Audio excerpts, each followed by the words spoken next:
Everyone. Today I will be presenting on the science of reading. This topic focuses on how the brain learns to read and how teachers can use research-based strategies to help students become successful readers. Reading is one of the most important skills students develop in school because it impacts their ability to learn in every subject area. If students struggle with reading, it can affect their confidence, motivation, and overall academic success. Throughout this presentation, I'll explain what the science of reading is, how the brain processes reading, and what effective instruction looks like in the classroom. I'll also walk through some important models that help us understand reading development and discuss strategies that teachers can use to support all learners.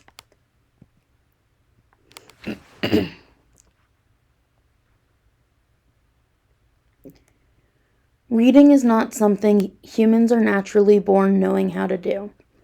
Unlike speaking, which develops naturally through exposure and interaction, reading must be explicitly taught.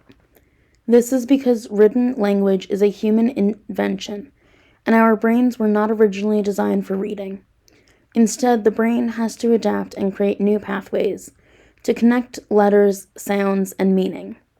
Because of this, it's extremely important that teachers use instructional methods that are supported by research. When ineffective strategies are used, students may struggle unnecessarily, even though they are capable of learning. In this presentation, I will cover what the science of reading is, how the brain plays a role in reading, important models like the simple view of reading and Scarborough's reading rope, and finally, what this looks like in a real classroom using evidence-based strategies. What is the science of reading? The science of reading is a large body of research that comes from multiple fields, including psychology, neuroscience, and education. These fields work together to help us understand how students learn to read and what teaching methods are most effective. One important thing to understand is that the science of reading is not a specific program or curriculum. Instead, it is a collection of research findings that guide instructional practices. This research consistently shows that students benefit from explicit and systematic instruction.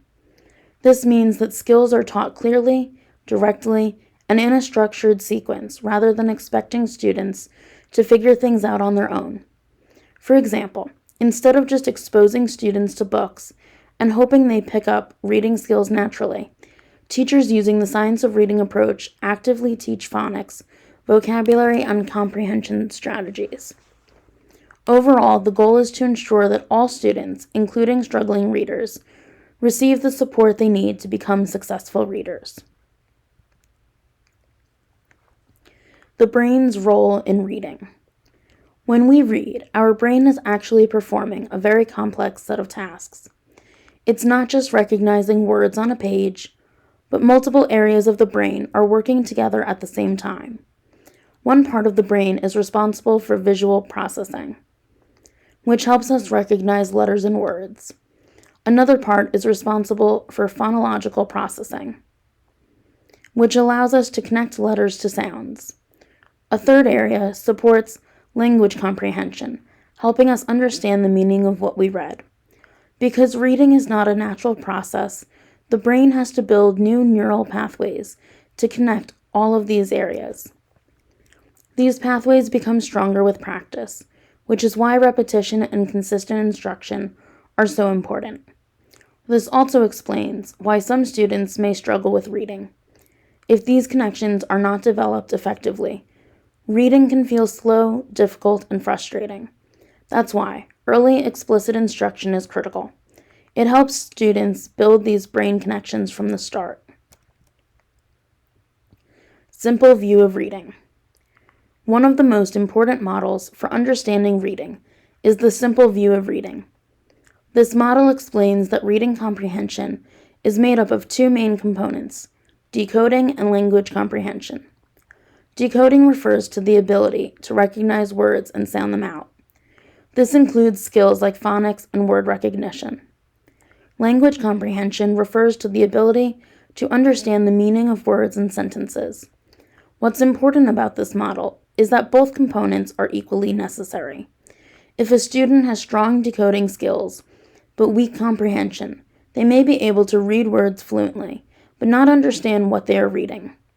On the other hand, if a student has strong comprehension but weak decoding skills, they may understand spoken language well, but struggle to read words on a page. A helpful way to think about this is that reading is like a multiplication equation. If one part is missing or weak, the overall result is affected. This is why instruction needs to address both decoding and comprehension together. Scarborough's reading rope. Scarborough's reading rope builds on the simple view of reading by showing how multiple skills are woven together to create skilled reading. The rope is made up of two main strands: word recognition and language comprehension. Each of these strands is made up of smaller skills. Word recognition includes phonological awareness, decoding, and slate recognition. Language comprehension includes vocabulary, background knowledge, sentence structure, and verbal reasoning. At first, these skills require a lot of effort and practice, but over time, as students develop their abilities, these strands become stronger and more automatic. Eventually, skilled reading becomes more fluent and requires less conscious effort. This model is helpful because it shows that reading is not just one skill. It's a combination of many different abilities working together. 4-part processing model. The 4-part processing model explains how the brain processes reading by connecting 4 key areas: orthographic processing, phonological processing, meaning, and context. Orthographic processing involves recognizing the visual patterns of letters and words. Phonological processing involves understanding the sounds that correspond to those letters. Meaning refers to vocabulary knowledge, and context involves understanding how words fit into sentences and larger ideas. When a student reads a word, all 4 of these processes are happening at the same time. For example, when reading a word, the student must recognize the letters, connect them to sounds, understand the meaning, and use context to confirm that the word makes sense. If one of these areas is weak, it can affect overall reading ability. That's why effective instruction supports all 4 areas, helping students develop a complete and connected reading system. Science of Reading Classroom for pre-kindergarten through 3rd grade. In a classroom that follows the science of reading, especially in early grades like pre-kindergarten through 3rd grade, instruction focuses heavily on foundational skills. This includes phonemic awareness, which is the ability to hear and manipulate sounds in words, as well as phonics, which connects those sounds to letters. Fluency is also important, as it helps students read smoothly and with expression. Teachers use explicit and systematic instruction, meaning they clearly explain skills, model them, and provide guided practice before expecting students to work independently. In addition, students often receive small group instruction or intervention based on their individual needs. This ensures that struggling readers get extra support, while more advanced students continue to be challenged. Overall, the goal is to build strong reading foundations early, so students can become confident and independent readers. Evidence-based strategies. There are several evidence-based strategies that teachers use to support reading development. One important strategy is explicit phonics instruction, where students are directly taught how letters and sounds work together. Another strategy is repeated reading, which helps improve fluency by giving students multiple opportunities to practice the same text. Vocabulary instruction is also essential, because students need to understand the words that are reading in order to comprehend the text. Teachers may introduce new words before reading and provide examples to deepen understanding. Comprehension strategies such as predicting, summarizing, and think-alouds help students actively engage with the text and monitor their understanding.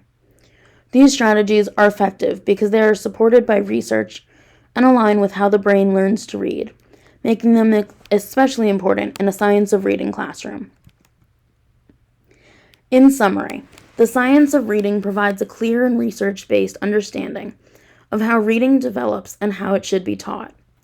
We learn that reading is not a natural skill and must be explicitly taught. We explored how the brain processes reading and how neural pathways are formed through practice. We also discussed important models like the simple view of reading and Scarborough's reading rope, which show how different skills work together to support reading. Finally, we looked at evidence-based strategies that teachers can use to support students in the classroom. By using these approaches, educators can help ensure that all students have the opportunity to become successful, confident readers. References. The information in this presentation is based on well-established research, including Scarborough's reading rope, the National Reading Panel, and the International Dyslexia Association. These sources provide strong evidence for the instructional practices discussed in this presentation. Thank you so much for taking the time to listen to my presentation.